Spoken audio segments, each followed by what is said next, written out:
Olá, boa noite, pessoal.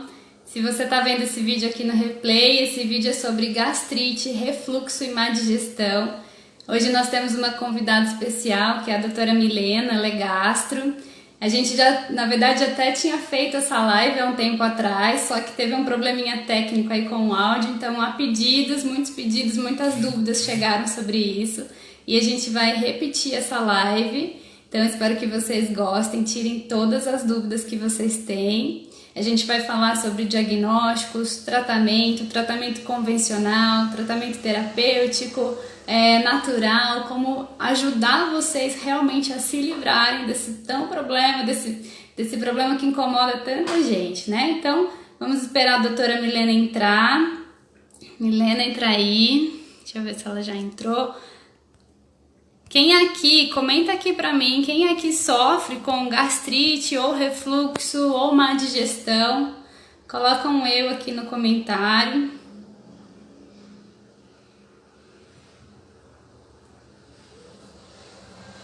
Quem me segue aqui já sabe que toda terça-feira, às 21 horas, eu faço uma live relacionada à saúde, emagrecimento, nutrição, estética. Então, se você ainda não me segue, coloca lá para me seguir no Instagram, @alessandrazambon_nutricionista.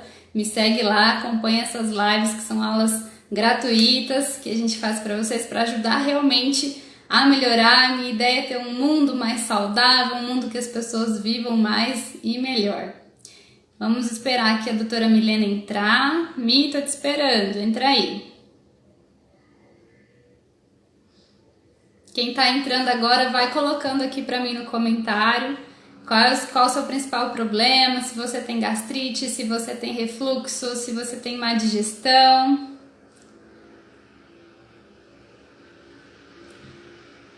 Se vocês tomam remédio, que tipo de remédio que toma, quanto tempo, vai colocando aqui. E assim, todas as dúvidas que forem surgindo, vai mandando que a gente vai respondendo, tá bom? Milena entrou. Vamos lá.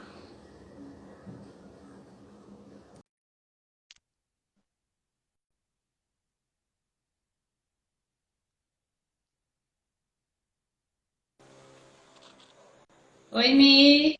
Boa noite, Boa noite, tudo bem? tudo jóia? Então tá bom. Então, a pedido estamos repetindo essa live, né, Milena? Pois é, essa live fez sucesso e nós tivemos alguns probleminhas, então a gente achou melhor repetir para tirar Repetir, várias dúvidas. a gente queria até fazer outros temas já, mas como a gente teve muitas dúvidas sobre essa live, muita gente falou, ai, queria tanto ter escutado, não consegui. Então a gente resolveu repetir o tema, né, Mi? Se apresenta aqui para os meus seguidores. Bem, primeiro eu queria perguntar também para o pessoal se o meu áudio tá bom, se tá Ah, dando é. para escutar. Então faz um joinha aí pra gente, se tá tudo certo, tá? Coloca Então, aí meu o nome é doutora Milena. Milena OK, se vocês estão escutando. Pode ir se Bem, apresentando, que demora um pouquinho para chegar as mensagens, eu vou lendo aqui. tá Alguém certo. colocou um joinha aí, ó, Estão estão colocando colocando um joinha. joinha. Então, hoje eu tô vendo o que eles falam também. Então, acho que vai dar melhor. Tudo bem. Bem, então meu nome é Milena, tá? Eu sou cirurgiã do aparelho digestivo, sou formada pela Unicamp. Fiz vários cursos em comuns com a Lê. Eu me interesso bastante pela área de nutrição também. Ela é uma área muito complementar na minha prática clínica, né? E eu costumo dizer para os meus pacientes que sem uma nutricionista é impossível de trabalhar, principalmente na minha área. Né? Uma área que eu dependo muito dessa reconciliação, dessa conciliação junto com o alimento. Então, é basicamente isso. Legal. Então vamos começar, Mi, vamos falar um pouquinho de refluxo primeiro. Me fala, na verdade, o que é o refluxo, quais os principais sintomas, o que que você recebe ali no consultório, dá uma introduzida nesse assunto pra gente. Tá certo. Bem, então vamos começar aí com o refluxo. Né? O refluxo é uma condição em que tem um retorno do conteúdo do estômago para o esôfago.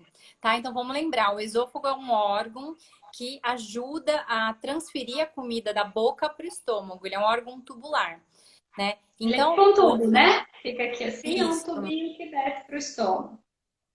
É um tubo. Então, um refluxo é quando volta esse conteúdo do estômago, ácido ou não, né? E ele causa uma série de sintomas, que são sintomas que nós dividimos entre típicos e atípicos. Os sintomas típicos é a regurgitação, então o paciente sente voltando um líquidozinho, sente voltar a comida, gosto amargo na boca, e a queimação. Então, esses são os sintomas típicos. E os atípicos são sintomas que às vezes os pacientes nem sabem que é refluxo, como tosse, como pneumonia crônica, alguns casos de apneia de sono podem dar, né? Um refluxo mais alto, dor de garganta também pode, sensação de dor no peito, isso também pode ser sintoma de refluxo. Uhum. Então, aquele paciente que vive tossindo, aquele assim, pode ser um refluxo. Pode ser um sintoma atípico que a gente fala de refluxo. Uhum. Eu já recebi paciente que falava que tinha muita asma, sintomas respiratórios, e aí foi investigar e era o refluxo realmente que estava causando aquilo lá. E quando a gente conseguiu tratar o refluxo, ele melhorou desses sintomas. É, isso acontece bastante, né? Eu costumo falar que otorrino me encaminha muito paciente, pneumologista, bronquite também. Eu recebo alguns pacientes que o pneumologista desconfia, a gente vai investigar melhor e pode sim ser refluxo e ter uma melhora muito importante com o tratamento, né? Uhum. E como que é feito o tratamento do refluxo? Bem, então, o tratamento do refluxo ele é baseado de acordo com das características desse refluxo, se esse refluxo ele já está causando algum dano para a mucosa do esôfago, como que a gente sabe isso? Fazendo uma endoscopia, né? Se tem queimação, se tem esofagite, se não tem. Então, se tem essa presença, às vezes a gente acaba optando por realizar um bloqueio do ácido, que é o uso dos prazóis da vida, né, por um curto período de tempo. E fora isso, uma série de medidas que o paciente precisa adotar para ter uma melhora mais consistente desse refluxo. E aí que entra o papel da nutricionista para me ajudar, né? Porque nós Uhum. sabemos que vários alimentos podem causar o refluxo e podem piorar esse refluxo. E aí, quem vai Uhum. falar isso pra gente é você, Ale. Tem um grande problema que eu vejo que eu recebo muito no consultório, que é o paciente que foi num gastro há 5 ou 6 anos atrás, diagnosticou refluxo, começou a tomar os medicamentos, prazóis da vida, esses inibidores de acidez gástrica, né? E ele não mudou o estilo de vida dele. Continuou comendo a mesma coisa e só inseriu um remédio. E aí, esse paciente, por vezes, não volta nunca mais no médico e ele acha que ele pode ficar tomando esse remédio aí eternamente, porque é um remédio que causa um alívio, vamos supor, dos sintomas dele, né? E aí, quando eu percebo isso, na verdade, a gente tem muitos problemas de usar o prazol a longo prazo, sem o acompanhamento médico, que isso até depois a Milena vai falar melhor para vocês. Então, a gente tem a questão de diminuir a acidez gástrica, a gente não vai digerir direito os alimentos chegam mal digeridos para o intestino, no intestino eles sofrem uma fermentação, e a gente aumenta a permeabilidade intestinal. Nossa, tem uma sequência de coisas que vai acontecendo por conta do uso indiscriminado que a gente tem aqui na nossa sociedade de ficar usando prazol a longo prazo. Então, assim, o prazol ele é bom, ele é necessário em determinados momentos quando o médico está te acompanhando, né, Mi? Então, você tem a indicação médica por aquele momento e depois tem que rever o que está te causando. Eu sempre falo isso. Ache a causa, por que que você está tendo refluxo, né? E não só o sintoma. O tratamento do sintoma tem que ser pontual, mas primeiro você precisa tratar a causa. E aí, falando um pouquinho de causa, sempre tem muito a ver com a alimentação. Normalmente, isso tem a ver com a alimentação. O excesso de peso, por si só, ele é um fator para o refluxo. Então, perder peso é necessário. E a questão tem uma coisa que a gente chama de histamina, que ela é liberada com alguns alimentos que são alergênicos. Então, a gente tem, por exemplo, ovo, peixe, leite, castanhas, farinhas. São alimentos que, para algumas pessoas, pode causar uma reação alérgica, nem que você não saiba disso, mas ela pode causar uma reação alérgica. Isso aumenta a produção de histamina. Quando a gente tem uma estamina aumentada no nosso organismo, isso vai aumentar a produção de ácido clorídrico, que é aquele ácido do estômago, em até 3 vezes. E isso pode voltar e causar aquela queimação.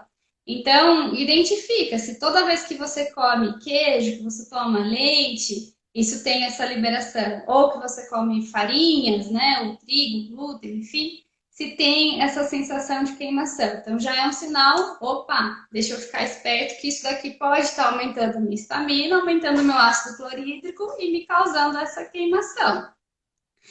Além disso, nas farinhas, a gente tem um armazenamento muito ruim aqui no Brasil, né? As farinhas são armazenadas em estoques gigantescos, não tem muito controle, então tem ali produção de fungos, muitas vezes, de bactérias e fragmentos de insetos também. Isso tem nas farinhas, nos chás. Para vocês terem uma noção, a Anvisa libera 300 fragmentos de insetos a cada 25 gramas de chá. Pensa nisso. Para quem tem alergia a insetos, isso pode ser um fator de aumentar a estamina e aumentar essa queimação. Então, é um dos fatores que causam o refluxo. Então, atacar a causa é identificar qual desses alimentos está te causando isso e eliminar. A princípio, eliminar isso da dieta por um tempo, né? Até que você consiga tratar tudo isso daí. E aí tem os outros alimentos que são agressores gástricos, que daí a gente já vai entrar na gastrite, a Milena vai falar um pouquinho melhor. Mas, por exemplo, café em excesso. Se toda vez que você toma café você sente dor, então você tem uma sensibilidade ao café, à cafeína, aos chás com cafeína, por exemplo, chá mate, chá verde. São potenciais agressores gástricos para quem tem essa sensibilidade ou quem está uma esofagite, uma gastrite. Então, tudo que é it é inflamação, né, Mi? Então, que é it é inflamação. Porque se você tá com uma coisa inflamada, se você dá um agressor gástrico, pode piorar, certo? Então, esses chás, molhos prontos, temperos prontos, os embutidos, que muita gente nem presta atenção, mas consome isso todos os dias. Presunto, peito de peru, que acham que é saudável, mas não é. Linguiça, salsicha, nuggets, isso às vezes faz muito parte do dia a dia do brasileiro. E isso tudo é agressor gástrico, porque é química. Tudo que é química, o organismo não reconhece direito e ele pode te atacar de alguma forma. Uma das formas é agredindo a mucosa gástrica. Então, todos esses alimentos condimentados, apimentados, podem te causar essa sensação de dor, tanto ali na parte da gastrite quanto do refluxo. E aí, Mi, explica pra gente um pouquinho melhor o que é a gastrite, qual que é a diferença aí do refluxo, dá uma introduzida nisso. Ou se você quiser voltar no refluxo, falar de algum outro tratamento que a gente pulou, fica à vontade. Bem, então a Lê contou várias coisas muito interessantes, né? Eu já recebi pacientes usando prazol por mais de 10 anos. E quando a gente propõe uma abordagem diferente, às vezes o paciente assusta, ele fala, mas poxa, é isso? Será que vai dar certo? Não vai? Então a importância da gente identificar esses alimentos gatilho, né? E o paciente entender o que ele deve consumir ou não. O refluxo é uma doença crônica. Muitas vezes o refluxo ele está associado ao que a gente chama de hipotonia do esfíncter esofágico. O que é isso? No final do esôfago, nós temos uma válvula. Então, essa válvula, ela permite com que o conteúdo do estômago não volte, né, para o esôfago. Quem tem refluxo pode ter associado uma fraqueza dessa válvula. E aí fica mais fácil realmente de ter o retorno do líquido que está no estômago, né? Do conteúdo que está no estômago. E alguns Essa válvula frouxa, né? E volta o conteúdo ácido do estômago aqui para o esôfago. É isso que é essa sensação de queimação, né? Sim. E outra coisa que está associada é a hérnia de hiato. Né? Então, primeiro é importante a gente identificar se o paciente ele tem, né, essa frouxidão ou não, porque isso mostra que o paciente ele vai ter mais crises, né? Então, você adaptar o seu estilo de vida é importante para prevenir o retorno dessas crises. Eu tenho muitos pacientes que eles aprendem, né, o que eles podem comer, o que não pode. Então, eles sabem, essa semana eu não estou muito bem, então essa semana eu vou diminuir o café, vou diminuir um pouquinho os outros alimentos que sabe que é gatilho, né? E eles conseguem balancear isso. Outra coisa que eu gosto de enfatizar muito as pessoas têm muita mania de ingerir líquidos durante a refeição, principalmente Ah, é líquidos verdade. gasificados, líquidos gasosos. Então a pessoa ela chega e não toma refrigerante, eu tomo água com gás. Né? Então, a água com gás, para mim, ela é tão ruim quanto o refrigerante num caso de refluxo. Porque além de deixar o bolo alimentar mais líquido, permite com que volte mais fácil, acaba diluindo um pouco a enzima digestiva. Mais pra frente a gente vai falar sobre isso. Então, má digestão também pode ser uma causa de refluxo. E o gás distende um pouco mais esse estômago, que fica mais fácil ainda de retornar esse conteúdo todo para o esôfago. Né? Aí junta tudo isso, a pessoa ainda vai dar uma dormidinha depois do almoço, ou janta muito tarde, né? Então é o que eu Já vai falo, dormir. é gravidade. Tá lá, deitou, vai voltar, não tem como. Então, Uhum. essas medidas de mudança, né? De hábito de vida e hábito alimentar, elas são muito benéficas, mais até do que o uso por tanto tempo de um medicamento que pode trazer vários efeitos, né? Cada vez Uhum. mais a gente está sabendo de efeitos que o uso a longo prazo do prazol pode trazer para a gente, né? Como você já citou aqui, má digestão, má absorção de cálcio, isso é muito ruim para os idosinhos, né? Vai levar Tem uma osteoporose, né? isso, ter fratura, ter osteoporose, deficiência na absorção de B12, de outras vitaminas e E a até vitamina diminuindo. B12, só te cortando um minuto, mas a vitamina B12 deficiente, né, associada ao consumo excessivo de farinhas e associado ao uso de prazóis, está muito ligado à demência. Então, está ligado ao Alzheimer, à falta de cognição nos idosos, porque a B12 ela é a vitamina do cérebro, é a vitamina da cognição. Então, se a gente tem uma baixa dela, associado ainda a uma má alimentação, a gente tem vários estudos que provam isso, né, que está ligado à demência. Então, esse uso de medicamento a longo prazo, ele vai trazer efeitos adversos.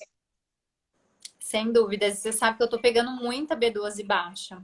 Muito, né? Os pacientes estão cada vez mais tendendo a consumir menos carne, né? Consumir menos proteína de origem animal e muitas vezes não sabem que eles precisam procurar um apoio para fazer essa Uhum, retirada, né? Precisa procurar uma uhum. nutricionista e sentar e conversar. O que que eu preciso retirar ou não? O que que eu preciso suplementar na minha dieta ou não? Então, isso está sendo muito frequente. Eu tô até um pouco. Tem semana que eu pego umas B12 bem assustadoras, assim. Gente idosa no sangue tá baixinha. Eu vejo duas linhas, assim, aquelas pessoas que falam que não preciso suplementar nada, tudo que está na alimentação está completo, então eu não preciso de nenhuma vitamina, então é um ponto. E o outro ponto é aquele paciente que quer se entupir de polivitamínicos, então toma todas as vitaminas, mais vitamina para unha, pele e cabelo, mais para energia, mais para não sei o quê. Então são dois pontos extremos que eu acho que estão errados, assim.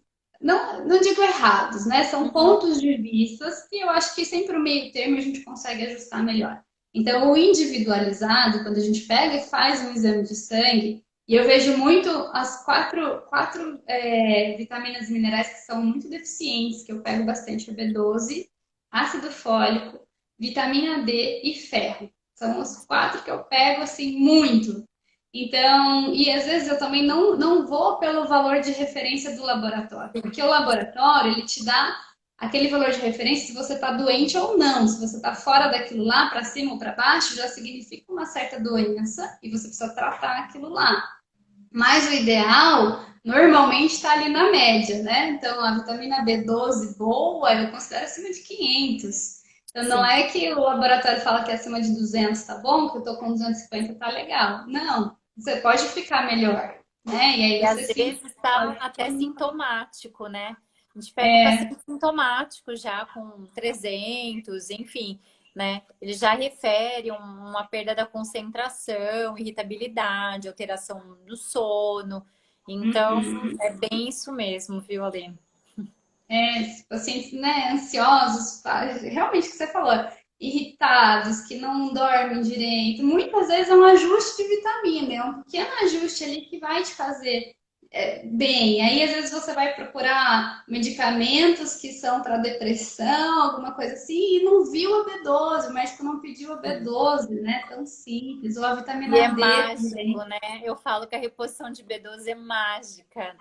Basta já começar a reposição, o paciente sente, principalmente se a gente faz reposição intramuscular, é um negócio bem interessante. Os pacientes relatam, eu falo, olha, vai mudar muita coisa. Eles voltam e falam, Milena, mudou mesmo. Então faz diferença isso.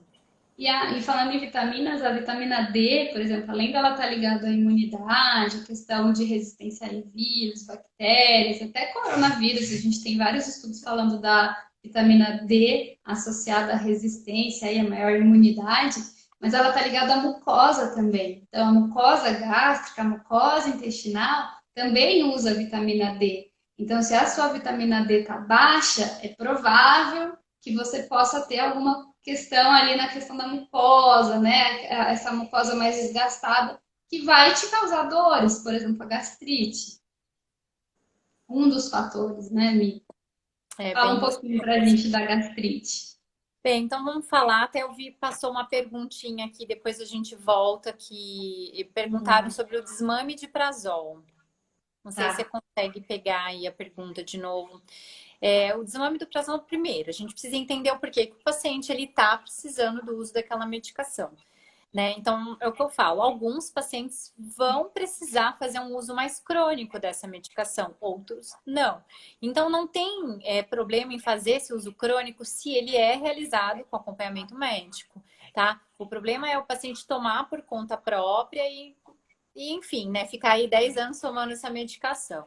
Então, Isso. existem estratégias para a gente fazer essa retirada, né? E dentro dessa estratégia de retirada, ela é individualizada, envolve toda essa correção de todos esses hábitos, né?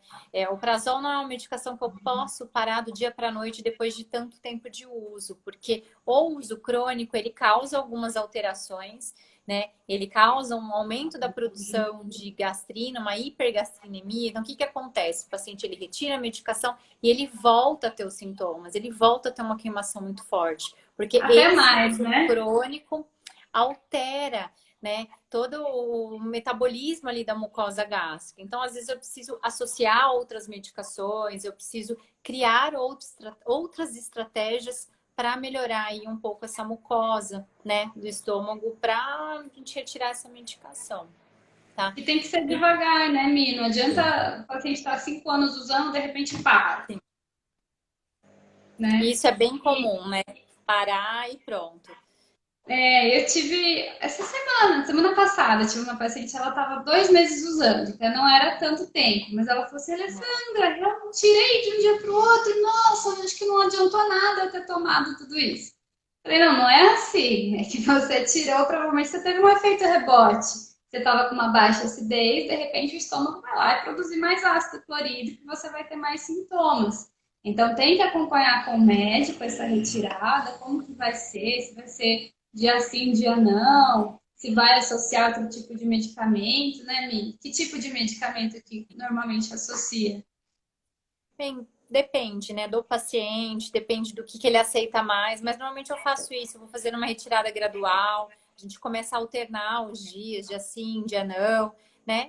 E eu gosto muito de associar alguns protetores de mucosa, né? Principalmente uma erva que eu gosto bastante, uma erva nacional, né, fitoterápica, que é a espinheira santa. Então, a espinheira Adoro. santa é uma erva que ela tem um efeito de aumentar a produção de mucina do estômago. O que que acontece? O nosso estômago, naturalmente, ele tem uma proteção contra o próprio ácido. E em alguns casos de gastrite, a gente observa que tem uma alteração desse epitélio, principalmente em casos de gastrite erosiva, né? Que são as gastrites causadas aí por medicamento, uso de AS, uso de anti-inflamatório. Então, o estômago ele perde essa proteção natural. Então, ao suplementar a espinheira, a gente consegue melhorar essa camada de muco e isso me auxilia para eu conseguir tirar esse prazol e o paciente não ficar tão sintomático, né? Eu acabo usando outras ervas, pode usar também hidróxido de alumínio, outros protetores para a gente fazer essa retirada, né? E você, Uhum. Ale, o que se orienta aí nessa retirada do prazol? A espinheira santa eu uso muito, realmente ela é santa. Eu uso muito ela em forma de chá, então é fácil de achar em casas de produtos naturais, se vocês acham o chá dela. Então pode usar ela, por exemplo, em jejum, antes do almoço, antes da janta, tipo meia hora antes para não tomar junto, né? Então ela faz esse papel de ser um prazol natural, sem o efeito colateral do prazol. Então ela vai ajudar nessa camada de mucina, que é o muco protetor do estômago. Então ajuda demais.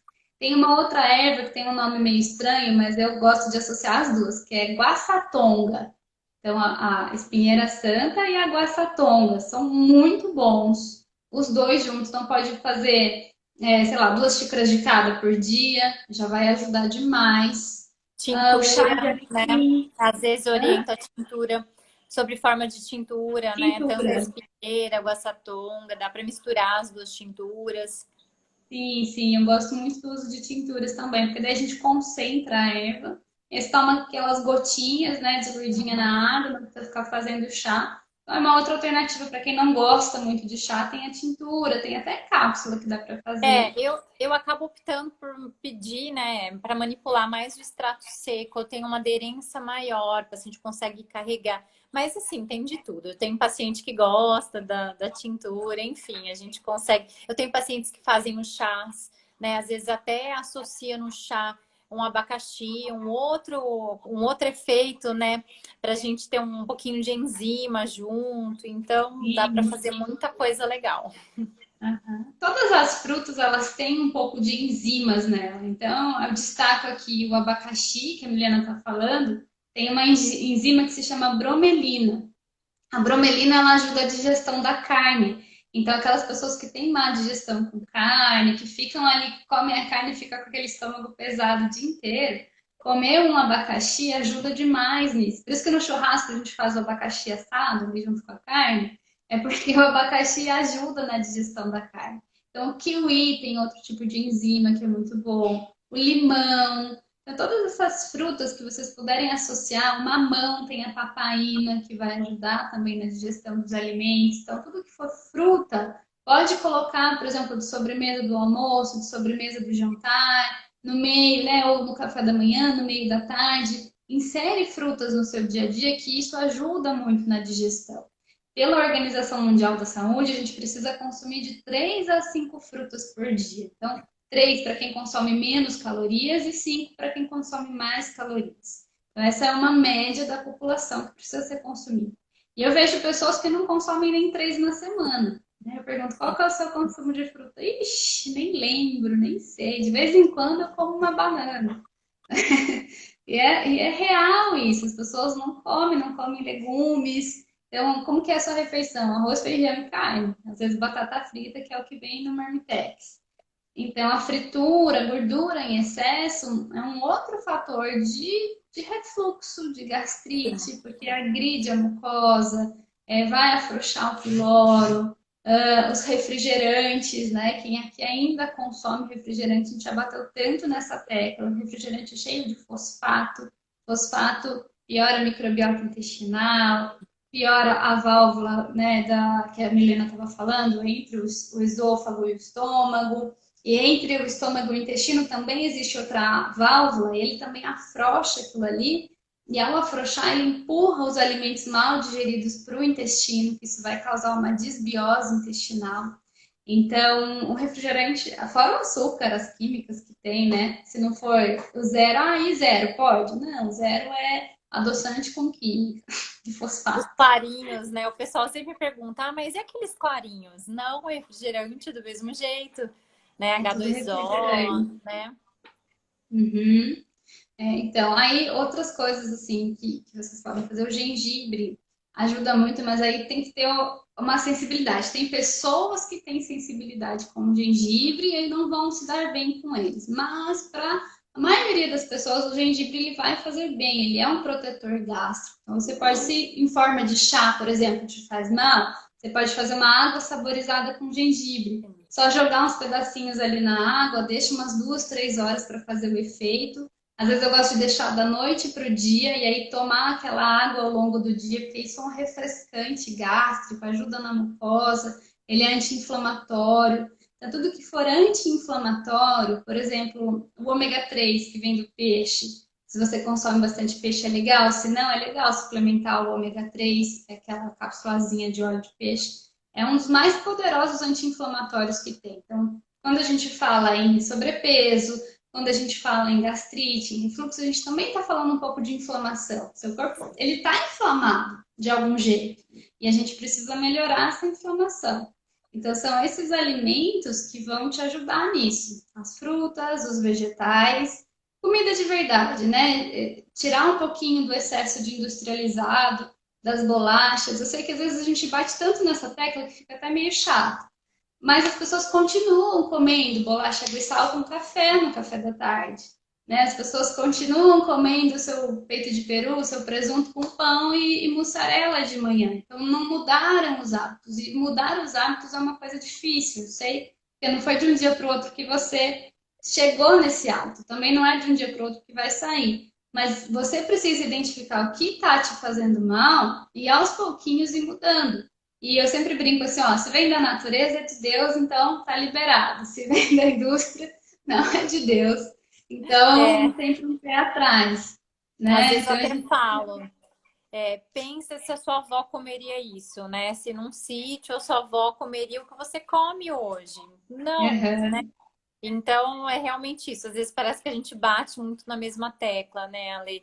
Mas algumas coisas mudam, melhoram muito. Então, às vezes, isso que você falou do começo do sobrepeso, da obesidade, às vezes o paciente ele perde um pouquinho de peso, 1, 2 quilos, já melhora muito o refluxo dele, né? Por mais que a gente tenha aquelas outras causas de refluxo, mas a gente observa que a má digestão, ela causa mais refluxo. A gente observa que a própria desbiose intestinal, que é, na verdade, um desbalanço da microbiota do intestino, pode afetar de uma forma como refluxo, como gastrite. Então, é por isso que é importante, além de aderir a esses hábitos, né, a gente ter a gente ter o auxílio dos outros profissionais, né? Eu também bato muito nessa tecla, educador físico, nutricionista, até para tirar essas dúvidas todas, né? Aqui alguém Uhum. perguntou um pouquinho se quem tem gastrite pode abacaxi, né? O que eu costumo até alguns alimentos combinar com os pacientes? Igual você falou, tem pessoas que são mais tolerantes, outras não. Eu tenho Uhum. pacientes com refluxo, com gastrite que lidam bem com o limão, né? O limão é um ácido fraco. Alguns pacientes ficam bem, então eu não retiro, porque às vezes o limão ele vai me auxiliar nessa questão da digestão que nem você comentou, principalmente de proteína, principalmente das carnes. Então, os tratamentos eles são individualizados. Algumas coisas a gente acaba falando em geral, mas é por isso que precisa individualizar, porque alguns pacientes Uhum. podem consumir alguns tipos de alimentos aí que às vezes ele acha, ai, mas será que o abacaxi eu posso? Né? Eu prefiro Uhum. que faça realmente esse acompanhamento aí mais perto, que converse um pouquinho mais, né? Entrando na questão da má digestão, tem muito paciente que não toma o omeprazol, já tomou, por exemplo, mas eles têm um outro sintoma que é a hipocloridria, que é a baixa acidez no estômago. Então, ao contrário do que a gente está falando até agora, que era aumentar o ácido clorídrico, né, pelos alimentos alergênicos, tem pacientes que, por exemplo, pela idade, ou pelo sobrepeso, ou pelo uso crônico de prazol e em determinado momento parou, ele tem essa hipocloridria. E aí, o que, que é? Hipo é baixo, né? Cloridria do ácido clorídrico. Então, ele tem uma má digestão, porque o nosso corpo foi feito para que o estômago tenha bastante ácido. E é ali no meio ácido que a gente digere vários nutrientes, vários alimentos, principalmente as carnes, né? Que são digeridas em meio ácido. Mas os carboidratos também começam a digestão, tudo ali no estômago. Quando eu tenho essa hipocloridria, eu tenho uma má digestão desses alimentos, que passam de uma forma não tão processadas para o intestino. E isso vai causar, de novo, a desbiose, que é o desequilíbrio da microbiota intestinal. Mi, fala um pouquinho para a gente da hipocloridria. Não sei se tem alguma coisa mais para falar, se eu falei tudo. Na verdade, assim, a hipocloridria, ela tá muito associada ao estresse, né? A gente acaba falando aí, o idoso, né, é um paciente aí que tá mais propenso a ter a hipocloridria. O que que acontece? Algumas condições como a idade, o próprio estresse, a pessoa ela acaba produzindo menos ácido. Então, o que que acontece? O ácido do nosso estômago, ele é interessante, né? Todo mundo fica achando, ai, mas eu não posso ter o ácido é ruim. Não, gente, o ácido, ele é bom. O ácido, inclusive, ele é uma primeira barreira de proteção do trato gastrointestinal. Então, a gente precisa lembrar que tudo que a gente come chega lá no estômago, então se a gente acaba ingerindo alguma bactéria, alguma coisa contaminada, esse ácido ele tem um efeito de matar isso daí. Então, o Ele mata as ácido bactérias, sim, que a ele é gente uma ingere da proteção. comida, né? Sim, Então, muita sim. gente às vezes fica com medo até de comer determinados alimentos fora de casa, mas a gente tem essa proteção natural, que é o ácido. O ácido foi feito para isso. Só que se você toma muita medicamento para baixar a acidez, então você pode ter essa primeira barreira comprometida, né? Isso que a Milena está falando.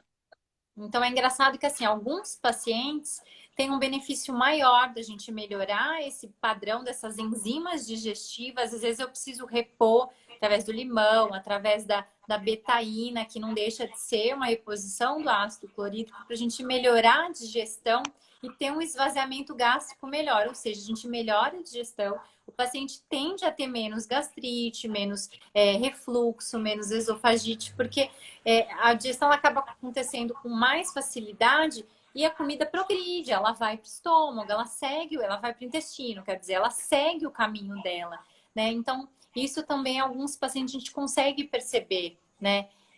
O paciente principalmente relata a hipocloridria, eles relatam muito um empachamento, uma sensação de que come e não melhora, a barriga fica grande, tem muitos gases ao longo do dia, né? Acorda já meio empanzinado. Então, esses são sintomas de hipocloridria. E é aí que a gente precisa trabalhar um pouquinho melhor, né? Aqui me perguntaram do vinagre de maçã.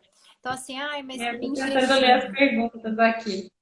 né? O É, pessoal pode falar. pergunta muito do jejum, do jejum. Então, assim, na verdade, o efeito água com limão em jejum é água com limão, ponto. Não tem nenhum efeito milagroso, não vai fazer nada de diferente. O que a gente sabe é, alguns pacientes têm um benefício de colocar essa água com limão, por exemplo, na hora do almoço, porque aí ajuda na digestão das proteínas, da carne. Então, algumas pessoas acabam usando o vinagre de maçã também com esse efeito de acidificar um pouquinho mais. Então, são pacientes aí mais pontuais, né? Você vai conseguir dizer melhor para a gente ali como que a gente consegue colocar esses alimentos para ajudar um pouquinho. Eu acho assim, tudo é questão de ser individualizado. Então, assim, se você toma água com limão e você se sente bem, então é um bom sinal de que você vai aumentar o seu ácido do estômago e vai ficar bem. Então, sinal de que você está com uma hipocloridria que precisa de mais ácido. Então, isso está acontecendo. O vinagre de maçã, a mesma coisa. Alguém perguntou do vinagre de maçã. Se você toma o vinagre de maçã, especialmente perto do horário do almoço, eu acho legal colocar Eu isso para a também. gente aumentar a Uhum. acidez gástrica. E aí isso vai te ajudar na digestão. Se você sente sua digestão mais leve, provavelmente você está com um baixo ácido no estômago que precisa repor o ácido. E aí o vinagre de maçã ele é uma ótima alternativa. Então esses alimentos ácidos são muito bons. Mas de novo, sinta, porque se você toma aquilo lá e queima mais, é o contrário, você está com muito ácido, então você tem que diminuir o ácido. Então, provavelmente seu problema esteja em algum alimento alergênico, ou excesso de fragmentos de inseto, ou farinha de má qualidade, ou alguma intolerância ao glúten. Pode ser tudo isso. Então, se você toma alguma coisa ácida e sente mal, provavelmente você tem excesso de ácido. Se você toma uma coisa ácida e sente bem, provavelmente você tem uma baixa no ácido no estômago. E aí esses alimentos vão te ajudar demais. Já me perguntaram assim, acho que até agora perguntaram, alguém perguntou do abacaxi. Então é o seguinte, todas as frutas ácidas, elas não vão causar a gastrite nem o refluxo.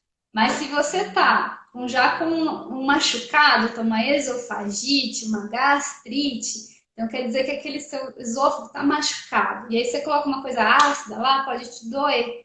Então, se doer, não come. aprenda a escutar os sinais do seu corpo, né? Não existe algo que seja bom para todo mundo ou algo que seja ruim para todo mundo. Então, todo o nosso corpo dá sinal. Então, aprenda esses sinais. E alguém me perguntou aqui também da glutamina, se eu recomendo a glutamina. Eu gosto da Eu glutamina, mas também. de novo, não é para todo mundo, não é a qualquer hora, porque o nosso próprio corpo produz a glutamina em quantidade suficiente para o que a gente precisa. Mas a glutamina ela é considerada um aminoácido condicionalmente essencial. O que, que quer dizer? Em algumas condições, a gente precisa suplementar. Então, isso está lá na classificação dela, né? Condicionalmente essencial. Então, lá no hospital, quando eu trabalhava lá no hospital junto com a Milena, tinha muito paciente em UTI, por exemplo, paciente muito grave, que o corpo não dá conta da demanda de glutamina. E a gente precisa suplementar, tá? Outra questão que a gente suplementa, quando a gente precisa melhorar a mucosa gástrica e intestinal. Então, a glutamina, ela é parte daquela mucosa, ela meio que forra o intestino, forra ali o estômago, ali ajuda na produção da mucina. Então, é legal, sim, eu gosto da glutamina até 5 gramas por dia, não mais que isso. Então, de 3 a 5 gramas, ela vai ajudar bastante. Mas, de novo, procurar uma glutamina que não tenha corante, conservante, aromatizante, adoçante, porque muitas vezes as pessoas vão para suplementações achando que estão fazendo bem. Então, me falaram que é bom tomar mais proteína e tal. E aí compram um suplemento que tem adoçante artificial, que tem corante, sabor artificial. Então, tudo isso vai agredir. Então, quando a gente vai buscar um suplemento, a gente tem que buscar esse suplemento mais clean possível, mais limpo possível para que isso só faça o bem, só venha trazer o bem para o seu organismo. Tá? Então, ali a questão da glutamina. Do colágeno, a mesma coisa. Gosto do colágeno? Gosto. Para todo mundo? Não é Não. para todo mundo, né? Então, o colágeno, ele também atua na mucosa gástrica e intestinal. A gente pode suplementar o colágeno, especialmente o hidrolisado, para esse fim.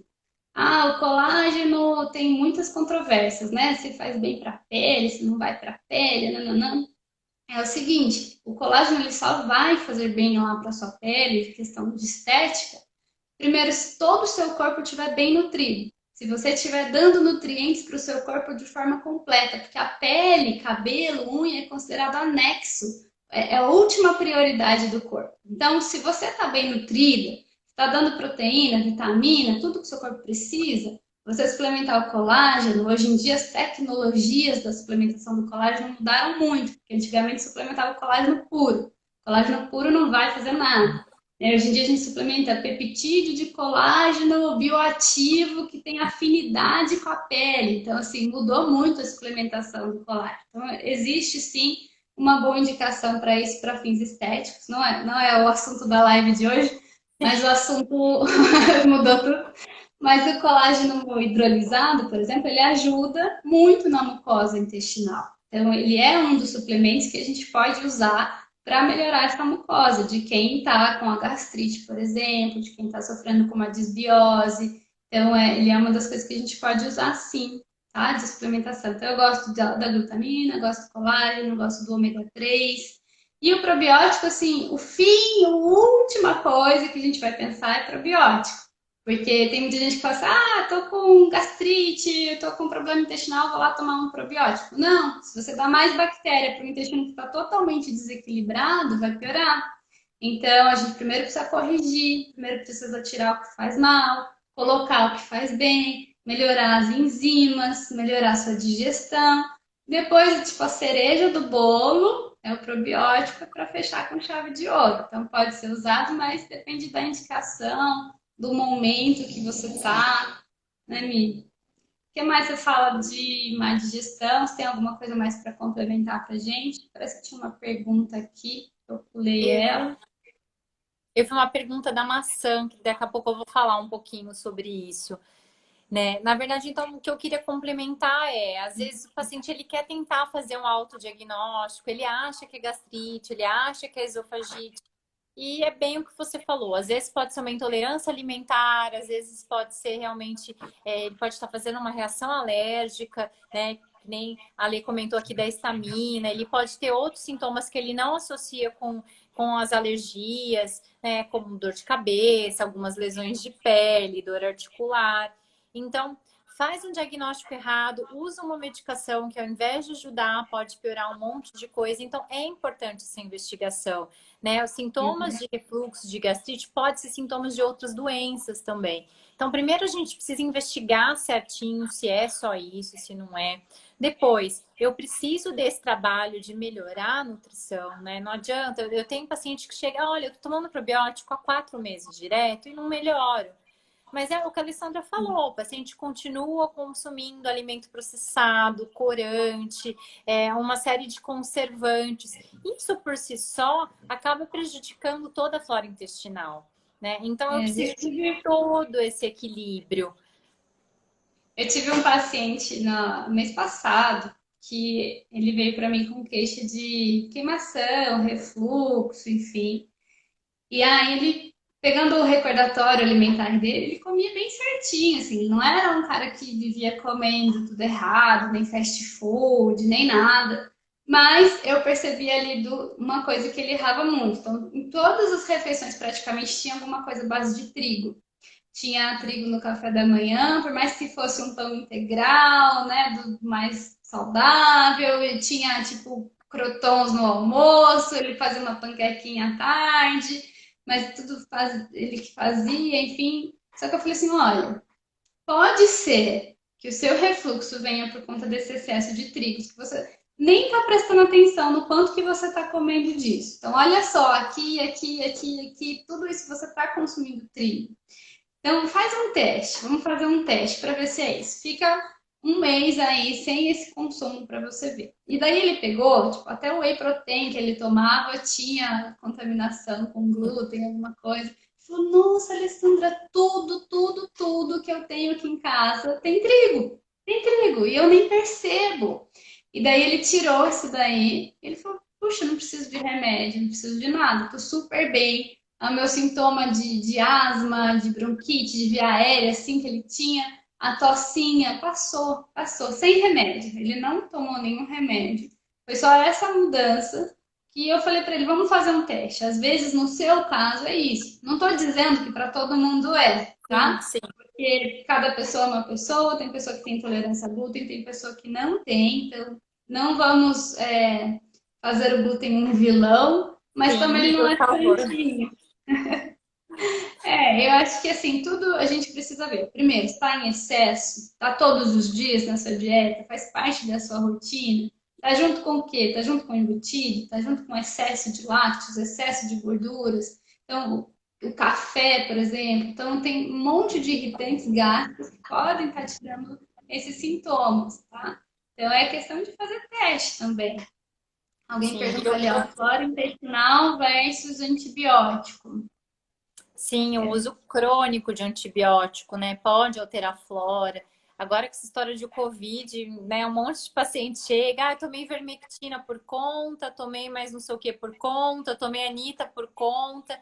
Então, eu tô vendo bastante desbiose aí por uso de toda essa polifarmácia, né? O pessoal fica com tanto medo aí do Covid, e toma um monte de suplementação, mas reforçar naquilo que a gente fala, que é comer bem, exercício físico. Outra coisa que a gente falou pouco aqui, né, é o controle do estresse. Eu tenho muitos pacientes que vêm com sintoma digestivo, refluxo, gastrite, distensão, e muitas vezes só da gente encaminhar o paciente para um psicólogo, para um psiquiatra, melhora muito os sintomas.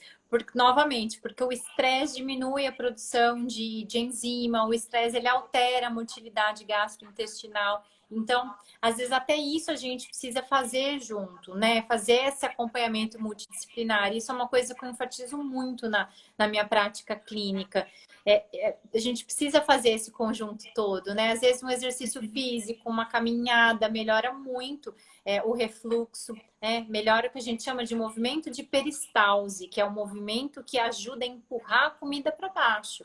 Então, isso melhora quando o paciente faz exercício físico.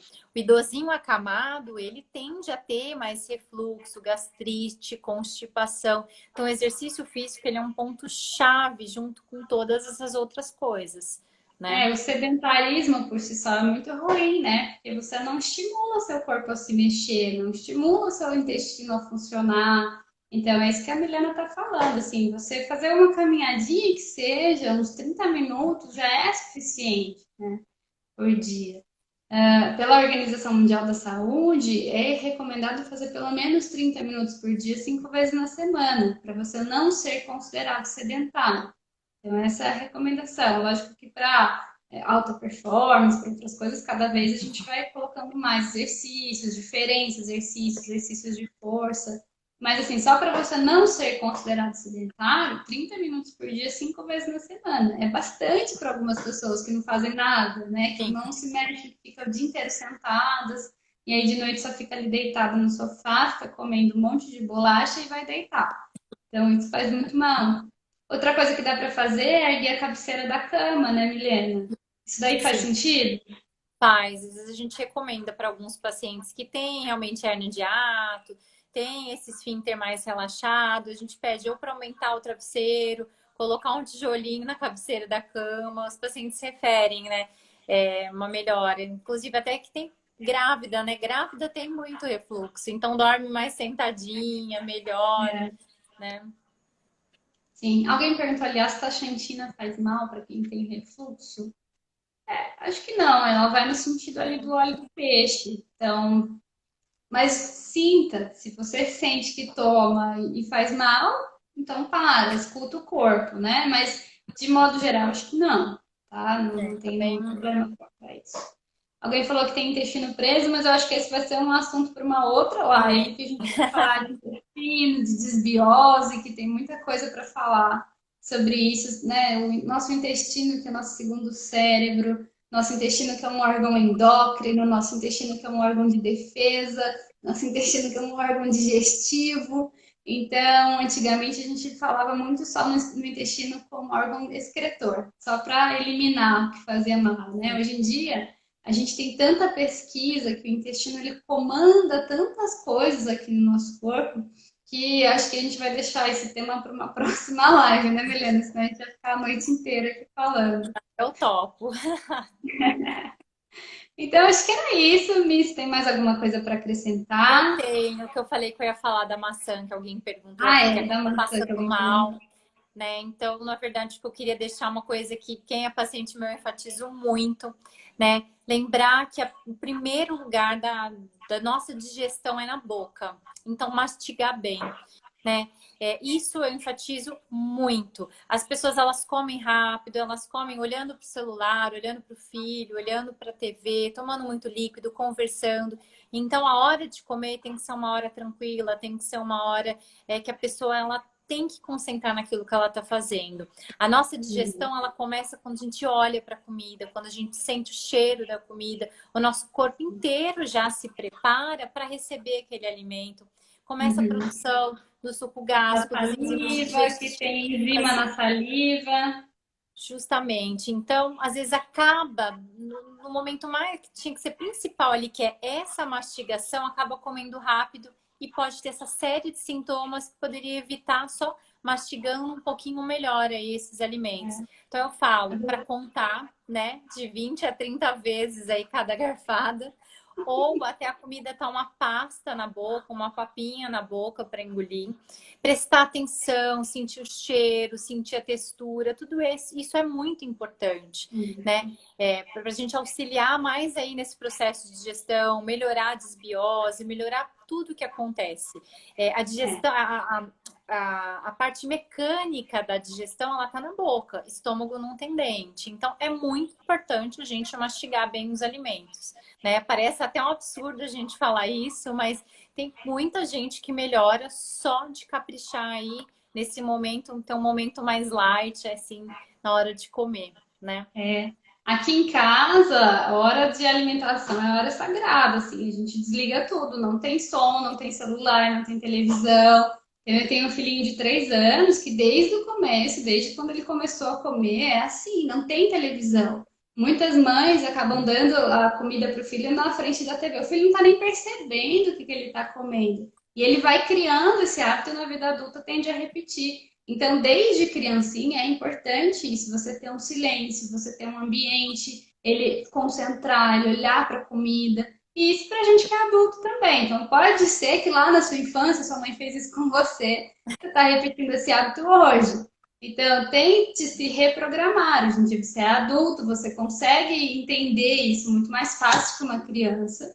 E a criança a gente tem que adaptar desde o comecinho, mas a gente adulto, a gente, né? Bom, a partir de hoje, então, eu não como mais na frente da televisão, eu não fico mais no WhatsApp, no Instagram, no Facebook. Falando, as pessoas Falando, comem falando muito, acaba deglutindo falando. ar, né? Engolem Muito ar. líquido junto, engole ar, aí chega com queixo de distensão abdominal e às vezes está engolindo muito ar, falando demais quando come, né? Então essa É, tem que ser uma hora aí mais calma, mais sagrada, né?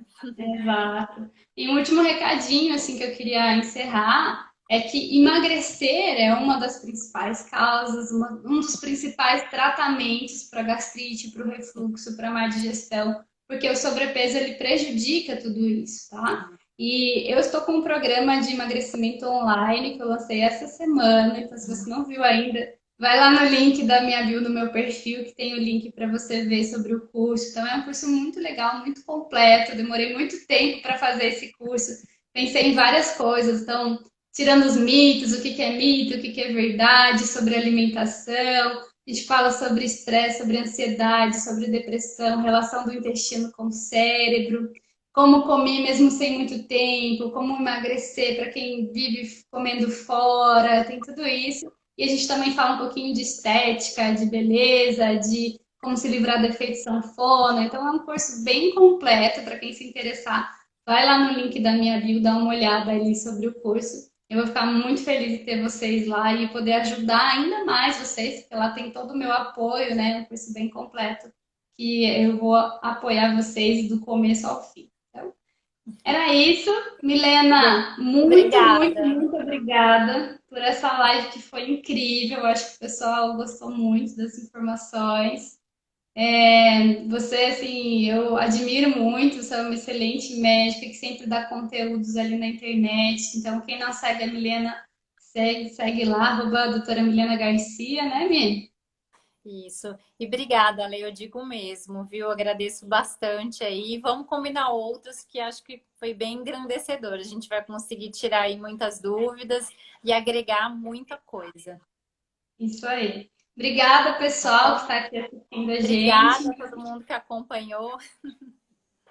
Uma boa noite. Se alguém tiver alguma dúvida, pode comentar. Eu vou deixar essa live gravada. Pode comentar ali embaixo da live. Pode mandar direct para mim ou para Milena. A gente está aqui para ajudar vocês. Tá Um bom? beijo grande. Boa Boa noite. noite para vocês.